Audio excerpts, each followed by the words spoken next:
And speaking of bubble, Mhm. pwede tayong pumunta sa next na kritisismo Mhm. tungkol sa pagiging woke. Mhm. Hindi tayo lumalabas sa bubbles natin. Kumbaga nasa kanya-kanya tayong echo chambers natin. Exactly. Aha. Okay. Ang problema dito ay marami. Mhm. Una, nagkakaroon ng hypocrisy. Mhm.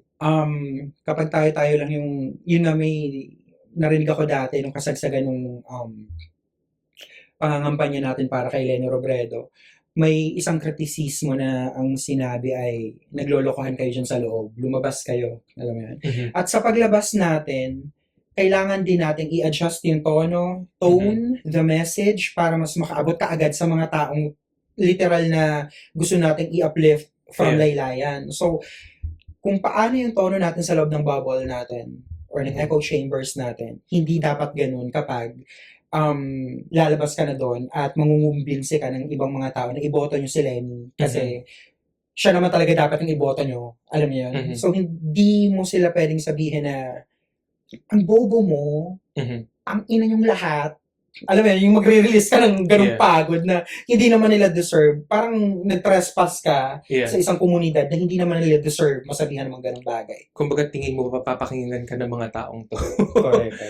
Kumbaga parang people who claim to be social justice pillars or warriors parang need to be more mindful of how they communicate their messages. Diba? Parang wag nating tratuhing bobo yung mga taong yun na akala nila sila lang yung, akala natin tayo lang yung tama at matalino. Kumbaga, yung mga yan, dahil hindi sila exposed sa tamang information, ang truth nila ay yun. Di ba?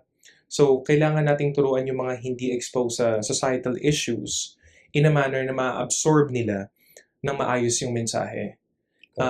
Hindi yung tatawagin mong tanga, kaya maraming hindi na-convert kay Lenny nung nakaraang election is because of how other parang campaigns talk to the other voting bases. Well, isa sa factors, sa yeah. napakaraming factors. Na meron, ayaw nating i-discount yung fact na baka mamaya na-diet siya. Allegedly. Exactly. Totoo. Kumbaga parang yung messaging ng campaign nila is hindi na-pick yung interest or yung attention ng iba't ibang klaseng tao sa lipunan natin. Parang ganun. Correct. Kumbaga parang sabi nga nila, yung messaging ni Lenny dati is too complex for people to digest. Diba? So, may ganong factors din.